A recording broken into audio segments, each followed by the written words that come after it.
Alarming reports emerged suggesting that internal fire alarms did not activate promptly. Several residents said they were alerted only by neighbors knocking frantically on doors or by security guards warning floor after floor. Those lost minutes allowed the blaze to intensify and complicated evacuation efforts significantly. Outside, distress spread among evacuees. A 71-year-old man stood trembling and weeping in the street, insisting that his wife was still inside one of the burning towers. Others gathered in clusters, searching desperately for missing family members. Emergency authorities raised the fire's classification to level 5, the highest alert category in Hong Kong, as rescue crews fought towering flames and falling embers. More than 100 emergency vehicles, including engines, rescue trucks, ambulances, and ladder platforms, filled the surrounding roads.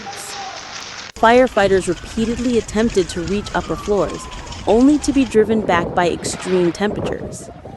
As scaffolding collapsed, it scattered fiery debris across roads, creating additional hazards and forcing crews to continually clear newly ignited fires on the ground. By early evening, officials confirmed that the disaster had claimed at least 13 lives. Among them was a firefighter who entered the building to rescue trapped residents and never made it out. Many more people suffered severe injuries ranging from burns to smoke inhalation and trauma. Nearly 700 residents sought temporary refuge in shelters as hospitals treated waves of the injured. Throughout the district, displaced families gathered with only small bags, blankets, or nothing at all. Some stared silently at the burning towers that only hours earlier had been their homes. The emotional toll was devastating as tears, confusion, and disbelief swept through the crowd. Traffic froze across major roads as authorities closed multiple routes and pedestrians lined bridges and sidewalks. From elevated walkways, hundreds watched as flames consumed apartment after apartment, and a massive plume of smoke engulfed the evening sky. Burning fragments drifted downward from high floors, forcing firefighters to extinguish spot fires continuously and police to widen safety zones. Early assessments indicated that the bamboo scaffolding significantly contributed to the disaster. Dry and highly combustible, it acted much like a fuse that carried fire upward and outward across the building exterior.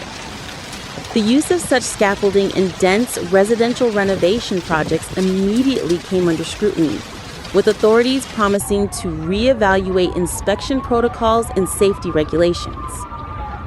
Inside nearby community centers, volunteers worked tirelessly to prepare water, warm meals, and blankets for displaced families. Charities opened emergency hotlines to help those who had lost their homes or who were still searching for missing relatives. Many residents expressed fear about the days ahead, where they would stay, whether they would retrieve any belongings, and how long recovery would take. As night deepened, firefighters continued battling hotspots, searching damaged floors and assessing structural risks. Officials pledged full investigations, temporary housing, and assistance for the victims. But even as the flames dwindled, the emotional wounds within the community remained raw. For countless residents, the memory of collapsing scaffolding, the roar of flames, and the sight of their burning homes will linger long after the smoke finally clears. Hong Kong now faces a sobering moment of reflection. A city defined by towering, densely packed apartment blocks must confront urgent questions about building safety, emergency readiness, and the safeguards needed to prevent such tragedies. As smoke slowly dissipated from the Tai Po district, the true extent of the disaster became painfully visible. Lives were lost, families displaced, and entire structures left uninhabitable. The community began the long process of healing and rebuilding, hoping that such devastation will never be repeated. In the calm afternoon of Wednesday, a sudden shift struck the skyline of Hong Kong's Tai Po district. What had been an ordinary, quiet day rapidly turned into a scene of chaos as thick columns of smoke rolled upward and fierce flames tore through the Wang Fuk Court residential estate. Witnesses who were nearby described the moment as surreal, watching a peaceful neighborhood transform into a disaster zone within minutes. The blaze reportedly began a little before 3 p.m., but the ignition point expanded so quickly that by the time the first alerts reached emergency services, multiple high-rise towers were already engulfed. Bamboo scaffolding wrapped around the exterior for ongoing renovation work acted as an accelerant, allowing the fire to race upward with terrifying speed. The flames spread from one section of the structure to another, swallowing entire stretches of the facade and pushing inward through shattered windows. What began as a small spark soon evolved into a firestorm that climbed the building's outer skeleton like a burning ladder. Within a short span, apartments housing thousands of residents were at risk, and smoke poured across the district.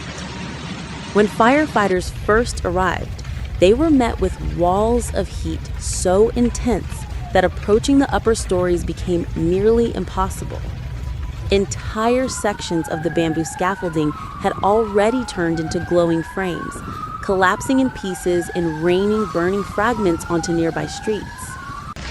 The towers, each rising 31 floors above the ground and containing nearly 2,000 rental units, were rapidly becoming uninhabitable.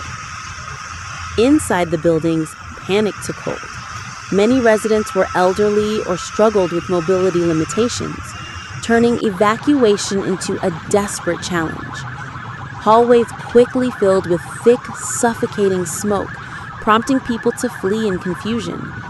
Some families attempted to make their way down the stairs only to be forced back by the heat. Others found themselves trapped on upper floors, waving from balconies or calling for help from windows as the fire advanced around them.